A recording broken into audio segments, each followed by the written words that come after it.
প্রিয় ভিউয়ার্স, আবারও চলে আসলাম তোমাদের মাঝে গুরুত্বপূর্ণ একটি ভিডিও নিয়ে। আজকে মূলত আমরা আলোচনা করব বিএসএফ ট্রেডসম্যান, পিএসটি, পিইটি এই সংক্রান্ত অল ইনফরমেশান তোমাদের মাঝে শেয়ার করব। তো ইতিপূর্বে তোমরা অনেক ভিডিও দেখেছো, ইতিপূর্বে অনেক ইউটিউবাররা ভিডিও বানিয়েছে, সেই সমস্ত ভিডিও তোমরা দেখেছো। তো তোমাদেরকে বলে রাখি, ওই সমস্ত ইউটিউবাররা কিন্তু ওই গ্রাউন্ডের ভিতরে গিয়ে মাঠ করে আসেনি, আমরা কিন্তু মাঠ করেছি। তো আজকে এই ভিডিওর মাধ্যমে সমস্ত তথ্যটাই তোমাদের মাঝে শেয়ার করবো, একদম শুরু থেকে শেষ পর্যন্ত কি কি হয়, পাস করা পর্যন্ত কি কি হয়, সমস্ত তথ্য তোমাদের মাঝে শেয়ার করব। তাই ভিডিওটি স্কিপ না করে সম্পূর্ণটি দেখার জন্য অনুরোধ রইল। তো অনেকেরই একটা প্রশ্ন যে থট র্যাপিড রানিংটা কি, এটা নিয়ে বেশি আলোড়ন সৃষ্টি করেছে। তো তোমাদেরকে বলে রাখি, এই থট র্যাপিড রানিংটা একেবারে কিছুই না, কোনো বিভ্রান্ত হওয়ার কোনো প্রয়োজন নেই। সমস্ত তথ্য তোমাদের মাঝে স্টেপ বাই স্টেপ শেয়ার করছি। আমার হাতে তোমরা একটি দেখতে পাচ্ছ বিএসএফের ট্রেডসম্যানের অ্যাডমিট কার্ড আছে, এটি আমার অ্যাডমিট কার্ড। তো আমি এই বিএসএফ ট্রেডসম্যানে ইতিপূর্বেও আমি রানিং করে এসেছি।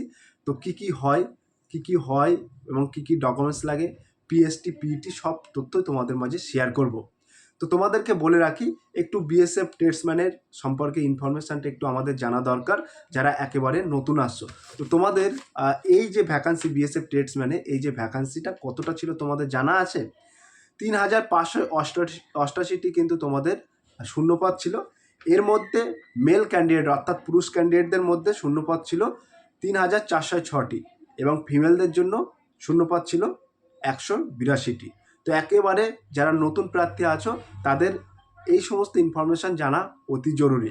তো আজকের এই ভিডিও থেকে তোমরা অনেক অজানা তথ্য তোমরা জানতে পারবে আশা রাখি। তো তোমাদেরকে বলে রাখি, এই নোটিফিকেশানে উল্লেখ করা ছিল তোমাদের বয়স কেমন চাওয়া হয়েছিল জানো?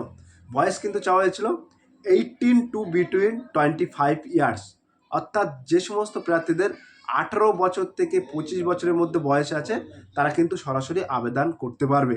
এবং তাছাড়াও যে সমস্ত প্রার্থীরা এসসি এসটি থেকে বিলং করছিলেন তাদের জন্য কিন্তু, এসসি এসটি কাস্ট থেকে যে সমস্ত প্রার্থীরা বিলং করেছিলেন তাদের জন্য 5 বছরের ছাড় রাখা হয়েছিল, এবং যে সমস্ত প্রার্থীরা ওবিসি এনসিএল থেকে বিলং করছেন তাদের জন্য কিন্তু 3 বছরের ছাড় রাখা হয়েছিল। তারপরে তোমাদেরকে বলে রাখি, এইখানে তোমাদের উচ্চতা কতটা নেবে। তো অল মেল ক্যান্ডিডেটদের জন্য কিন্তু 165 সেন্টিমিটার তোমাদের উচ্চতা নেবে, এবং ফিমেলদের ক্ষেত্রে কিন্তু তোমাদের উচ্চতা নেবে 155 সেন্টিমিটার।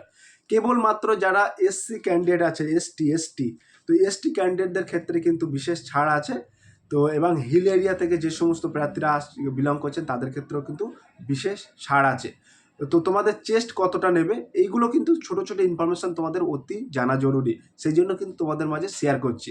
তো তোমাদের মেল ক্যান্ডিডেটের বুকের ছাতি অর্থাৎ চেস্ট কতটা নেবে, তো এইখানে কিন্তু তোমাদের চেস্ট চাওয়া হয়েছে 78 সেন্টিমিটার বাই 80 সেন্টিমিটার, অর্থাৎ তোমাকে 5 সেন্টিমিটার সম্প্রসারণ করতে হবে, অর্থাৎ ফুলাতে হবে 5 সেন্টিমিটার। আর মেয়েদের কিন্তু বুকের ছাদের ক্ষেত্রে কোনো রকম কড়াকড়ি নেই। ক্লিয়ার? তো তোমাদেরকে বলে রাখি, এই যে রানটা কত মিটার হবে অর্থাৎ কত কিলোমিটার হবে। ছেলেদের ক্ষেত্রে অর্থাৎ পুরুষদের ক্ষেত্রে কিন্তু 5 কিলোমিটার রান হবে, নির্ধারিত সময় থাকবে 24 মিনিট। মহিলাদের ক্ষেত্রে কিন্তু 1600 মিটার রান হবে, নির্ধারিত সময় থাকবে 8.5 মিনিট।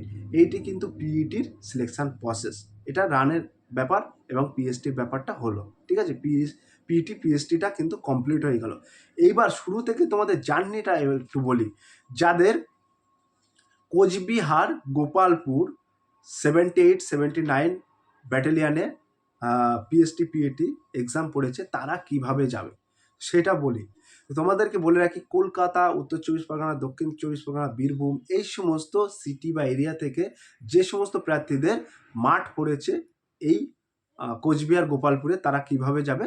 তারা প্রথমত তোমাদের যদি সহজ হয় তাহলে এনজিপি অর্থাৎ নিউ জলপাইগুড়ি স্টেশনে যাবে, অর্থাৎ ট্রেন ধরে নিউ জলপাইগুড়ি স্টেশনে নামবে।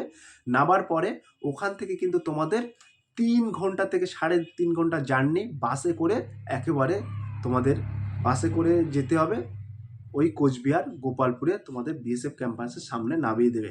এটা কিন্তু 3 ঘন্টা জার্নি হয়ে যাবে। যাদের এই জায়গা থেকে বাড়ি তাদের কিন্তু এই প্রসেসটাই আছে, ঠিক আছে। এবং যারা বাসে করে যাবে ভাবছে, তো বাসে করে যেতে গেলে তোমাদের কোচবিহার বাস স্টপে নামতে হবে। কোচবিহারে বাস স্টপে নেমে ওখান থেকে অটো ধরে 15 টাকা তোমাদের ন্যাশনাল হাইওয়ে যেতে হবে।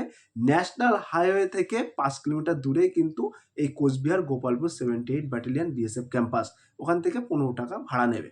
আর একেবারে সহজ পদ্ধতি হচ্ছে তোমরা নিউ কোচবিহার জংশন রেলওয়ে স্টেশনে নামবে, ওখান থেকে বাস বা অটো ধরে তোমরা 25 টাকা ভাড়া নেবে একেবারে তোমাদের গন্তব্যস্থলে, অর্থাৎ গোপালপুর বিএসএফ ক্যাম্পাসে যে ভাবা গেট আছে ওখানে তোমাদেরকে নামিয়ে দেবে। ঠিক আছে, এবার তোমাদেরকে বলি যে তোমরা কিভাবে কোন লোকেশানে কিভাবে যাবে সেটা তোমাদেরকে একটা আইডিয়া দিয়ে দিলাম।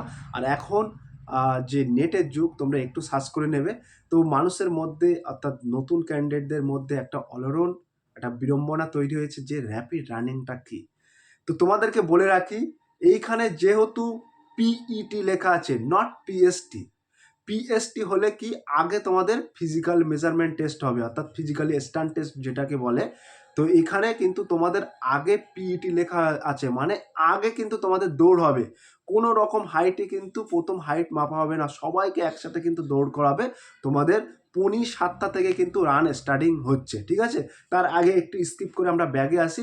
ব্যাগে এসে তোমাদেরকে বলি যে তোমরা 2 কপি করে ফটো নেবে এবং তোমাদের যে অরিজিনাল যেটা প্রিন্টেড অ্যাডমিট কার্ড আছে ওই প্রিন্টেড অ্যাডমিট কার্ডটা নেবে। ব্ল্যাক অ্যান্ড হোয়াইট কালারও নিয়ে যেতে পারো বা তোমরা হোয়াইটও নিয়ে যেতে পারে, ব্ল্যাক অ্যান্ড হোয়াইট নিয়ে যাবে।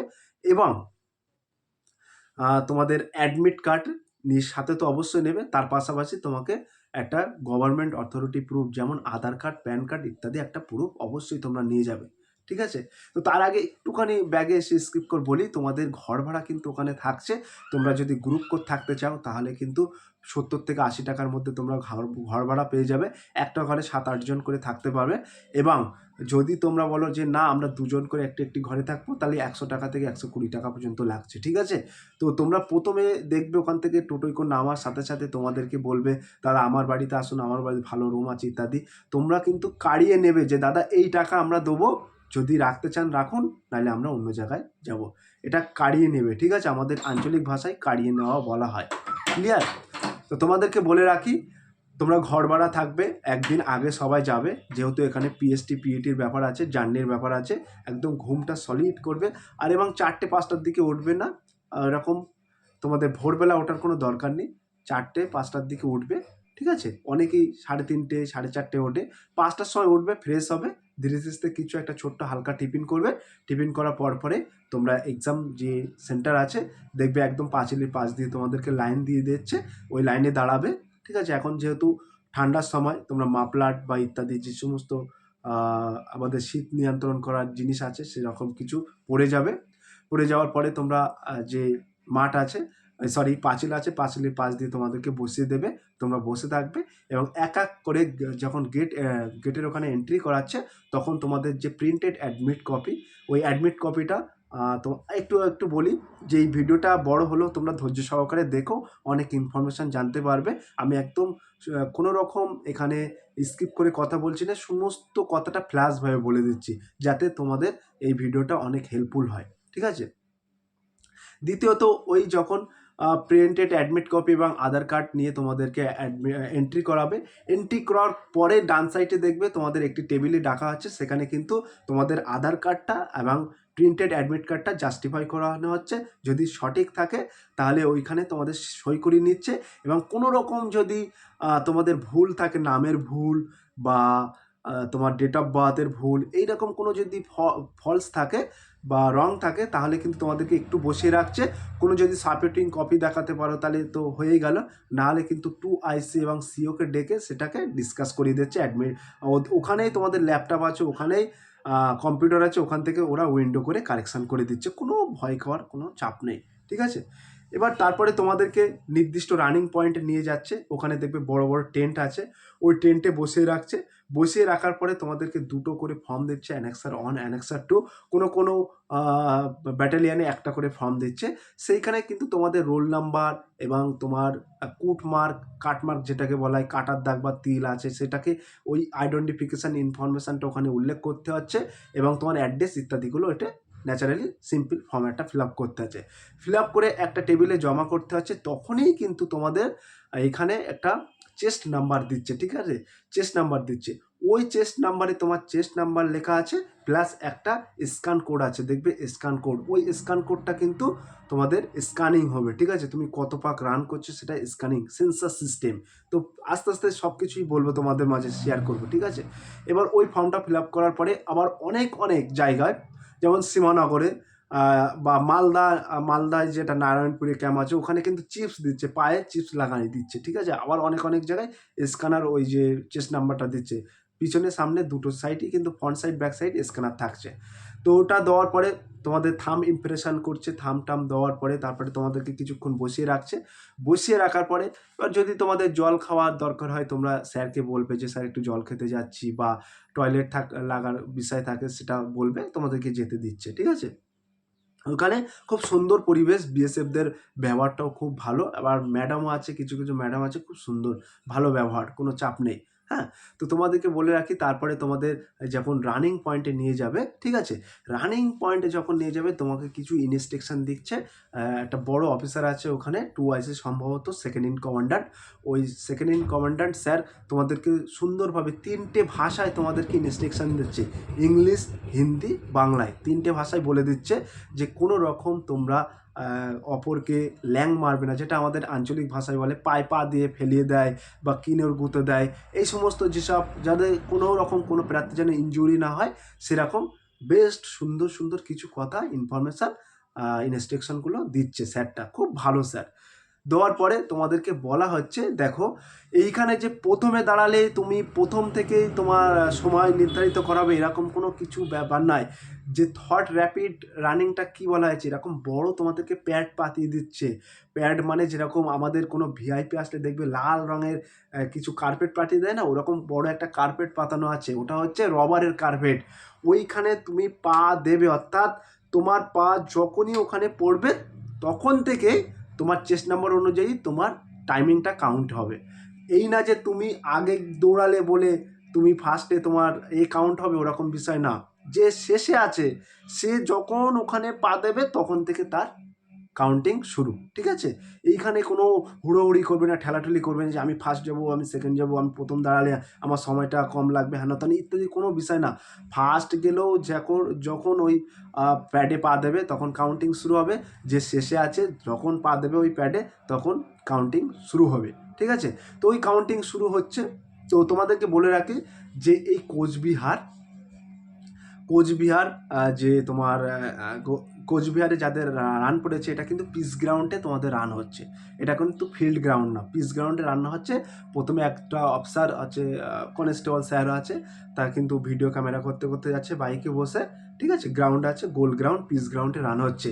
আর যাদের সীমানগরে পড়েছে, অর্থাৎ কৃষ্ণনগর সীমানগরে পড়েছে, তাদের বলে রাখি 400 মিটারের ট্র্যাক আছে, ফিল্ড গ্রাউন্ডে তোমাদের রান হচ্ছে।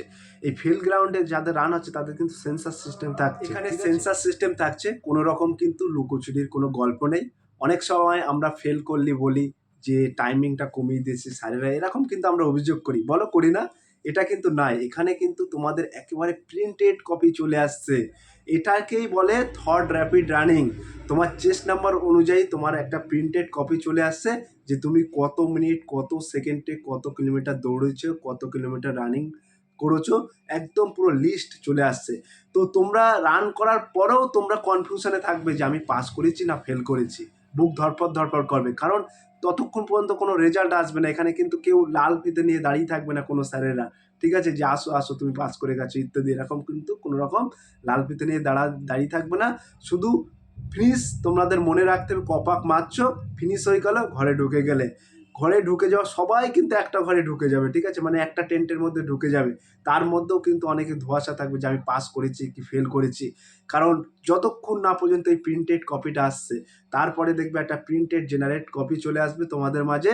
একটা অফিসার চেস্ট নাম্বার অনুযায়ী ধরে ধরে ডাকবে যে এত নম্বর চেস্ট নম্বর, এত এত পাস, এই ঘরে বসো, এই টেন্টে বসো, এই টেন্টে বসো, তোমাদের মাঝে কিন্তু উল্লেখ করবে, ঠিক আছে? তো তোমাদেরকে বলে রাখি, এইখানে কিন্তু কোনো রকম লুকোচুরি নেই, এবং আমরা কিন্তু কোনো রকম অভিযোগ করতে পারি না। এটাকেই বলে থট রানিং, ঠিক আছে? থট র্যাপিড রানিং এটাকেই বলে। তারপরে তোমরা যে সমস্ত ক্যান্ডিডেট পাস করবে তাদেরকে কিন্তু আবার একটি নির্দিষ্ট টেন্টে নিয়ে যাবে, নিয়ে কিছুক্ষণ বসিয়ে রাখবে এবং যারা ফেল করেছো তাদের কিন্তু রিজেকশন একটা স্লিপ দিয়ে আলাদা জায়গায় বসিয়ে দেবে, তারপরে কিছুক্ষণ পরে তাদেরকে ছেড়ে দেবে। এইবার তোমাদেরকে বলে রাখি, যারা পাস ক্যান্ডিডেট আছো তোমাদের তা নিয়ে যাবে পিএসটি টেন্টে নিয়ে চলে যাবে। এর আগে কিন্তু আবার একবার করে তোমাদের থাম ইত্যাদি সব কিছু নেবে, আবার একটা ফর্ম দেবে অ্যানেক্সার 3, সেই ফর্মে আবার ফিল আপ করতে হবে, ওটা বিএসএফ অথরিটিটাই করে নেয়, ঠিক আছে।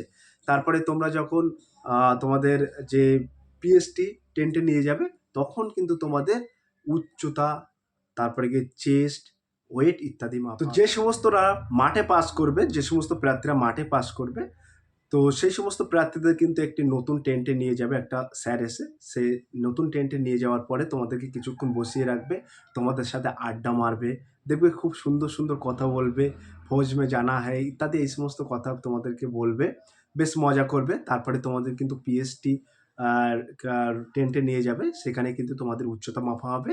তো সেই যে পিএসটি, ওই পিএসটিটা একদম ইউনিক ফ্রিকোয়েন্সি মেশিনে কিন্তু তোমাদেরকে মাপা হবে, যে পিএসটিতে হাইট অনুযায়ী ওয়েট তোমরা সরাসরি ডিসপ্লেতে তোমরা দেখতে পাবে যে তোমার নির্দিষ্ট কত হাইট হচ্ছে এবং কতটা উচ্চতা অনুযায়ী কতটা ওয়েট হচ্ছে, তোমরা একেবারে সরাসরি ডিসপ্লে দেখতে পাবে।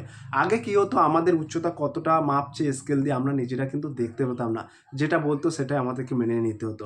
এবার থেকে কিন্তু সরাসরি তোমরা ডিসপ্লেতে দেখতে পাবে এবং তোমাদের যে চেস্টটা মাপা হবে 75 নর্মালে এবং ফুলিয়ে 80, তো সেই চেস্টটাও কিন্তু তোমরা সরাসরি দেখতে পাবে।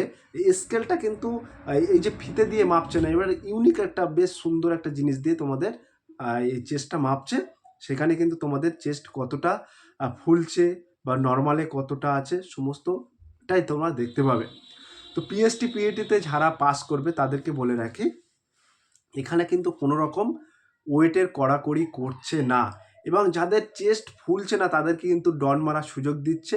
তো যতটা পসিবল একদম নোয়ার মতো যদি তাদের সক্ষমতা থাকে বা পসিবল নিয়ে নিচ্ছে, আর যাদের একেবারে একদম নর্মাল মানে হবে না তাদেরকেই জাস্ট আনফিট করছে। বেশি মানুষকে কিন্তু আনফিট করছে না। একবার মাঠ পাস করার পরে বিএসএফ অথরিটিরা যতটা চেষ্টা করছে নোয়ার মতো তাদের আয়ত্তের মধ্যে নিয়ে নিচ্ছে, ঠিক আছে।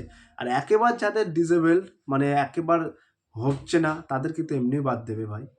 তারপরে কিন্তু যারা ফেল ক্যান্ডিডেট আছো তাদেরকে আবার অন্য জায়গায় বসিয়ে রাখছে, সান্ত্বনা দেওয়ার মতো কিছু কথা বলছে। তারপরে তোমাদের যারা পাস করছো তাদেরকে বসিয়ে রাখা হচ্ছে। এবার তোমাদেরকে বলে রাখি, অনেকেই প্রশ্ন করছেন যে তোমাদের টেস্ট হবে কি না। তো তোমাদেরকে বলে রাখি কোনো রকম টেস্ট হবে না। ফার্স্ট এক্সামিনেশন পাসে অনলি ফর পিএসটি পিএটি হবে। 2021 সালে কি হয়েছিল, PST plus PAT plus test plus document verification. 2021 সালে তোমাদের টেস্ট মানে এটা হয়েছিল। আর এবার অনলি ফর শুধু তোমাদের PET PST and thought rapid running, ব্যাস কমপ্লিট, ঠিক আছে। তো পাস করার পরে তোমাদেরকে বলে রাখি, পাস করার পরে কিন্তু তোমাদের কোনো রকম স্লিপ দিচ্ছে না যে তুমি পাস করেছো, এরকম কোনো রকম কিন্তু স্লিপ দিচ্ছে না। যারা ফেল করেছে তাদের কিন্তু রিজেকশান স্লিপ দিচ্ছে, ঠিক আছে। তারপরে তোমাদেরকে পাস করার পরে এবার এক এক করে তোমাদের গেটের বাইরে বার করে দেবে। তো আশা রাখি তোমরা অল ইনফরমেশান এই ভিডিও থেকে তোমরা পেয়েছো, কারণ আমি নিজে একজন চাকরি প্রার্থী, বিএসএফ ট্রেডসম্যানের প্রার্থী আছি। তো এর ইতিপূর্বে আমি অনেকবার গেছি, সেই জন্য আমার এক্সপিরিয়েন্সটা তোমাদের মাঝে শেয়ার করলাম। তো আরও যদি কোনো কিছু জানার থাকে তোমরা সরাসরি কমেন্ট বক্সে কমেন্ট করবে এবং আমার একটি ইউটিউব চ্যানেল আছে, তো এই ইউটিউব চ্যানেলে তোমরা সাবস্ক্রাইব করে দেবে এবং ওই ইউটিউব চ্যানেলের ডেসক্রিপশান বক্সে হোয়াটসঅ্যাপ গ্রুপ লিঙ্ক এবং টেলিগ্রাম গ্রুপ লিঙ্ক দেওয়া আছে। যদি কেউ যুক্ত হতে চান ওই লিঙ্কে সরাসরি ক্লিক করে যুক্ত হতে পারেন। যদি কোনো রকম ইনকোয়ারি বা কোনো ইনফরমেশান জানার থাকে সরাসরি তোমরা কমেন্ট করবে বা হোয়াটসঅ্যাপ গ্রুপ লিঙ্কে কমেন্ট করবে বা তোমাদের যে কমেন্ট সেকশন বক্স আছে ওখানে কমেন্ট করলে আমি সরাসরি তোমাদের উত্তর দিয়ে দেবো। তো অল ইনফরমেশান শুরু থেকে একেবারে জার্নি থেকে শেষ পর্যন্ত সমস্ত কিছুটাই কিন্তু তোমাদের মাঝে শেয়ার করলাম। যদি আজকের এই ভিডিওটি ভালো লেগে থাকে প্লিজ লাইক কমেন্ট এবং শেয়ার করে দিন বন্ধুদের মাঝে। ফিরে আসছি আগামী দিনে তোমাদের জন্য very most important topic video নিয়ে। তো তোমাদেরকে বলে রাখি, অনেক ইউটিউবার অনেক রকম কথা বলবে শুধুমাত্র ভিউজ পাওয়ার জন্য। কোনো রকম বিভ্রান্ত হওয়ার চিন্তা নেই। র্যাপিড থট র্যাপিড রানিং বলে এমন একটা বিড়ম্বনা অলরণ সৃষ্টি করছে, মনে হচ্ছে না ভীষণ একটা কিছু ব্যাপার, কিছুই না। ঠিক আছে, আরামসে রান করো, আরামসে মেহনত করো, একদিন সফল তুমি হবেই। ঠিক আছে, মনের জোর সবচেয়ে বড় জোর, এটা মনে রাখবে। আর একটা টিপস দিচ্ছি, যখনই 5 কিলোমিটার রান করবে, এটা হচ্ছে যেহেতু লং রান, এখানে গ্রুপ রান করার চেষ্টা করবে, কষ্টটা কম হবে। 5-7 জন বন্ধু মিলে বন্ধু করে নেবে, গ্রুপ রান করবে, লাস্টের দিকে ফিনিশিং দেবে। প্রথমে কাটার চেষ্টা করবে না, প্রথমে কাউকে কাটার চেষ্টা করবে না। 1 থেকে 1.5 ফুটের একটা স্টেপ নিয়ে যাবে, লাস্টে কাটবে, একের পর এক কেটে টপকে দেবে। ঠিক আছে, টপকে টপকে ফিনিশিং দিয়ে দেবে, দেখবে কোনো রকম কষ্ট হচ্ছে না। ফার্স্টে টেনেছো মানে তুমি ডুবে গেছো, এটা মাথায় রেখো। এর পরবর্তী ভিডিও আমি তোমাদেরকে দেবো কিছু টিপস, সেই টিপস অবলম্বন করলে আশা রাখা যায় তোমরা পাস করবে। সো প্রিয় ভিউয়ার্স, অল ইনফরমেশান তোমাদের মাঝে শেয়ার করলাম। যদি ভিডিওটি ভালো লেগে থাকে প্লিজ লাইক, কমেন্ট এবং শেয়ার করে দিন বন্ধুদের মাঝে। ফিরে আসছে আগামী দিনে তোমাদের জন্য very very most important topic video নিয়ে। টাটা।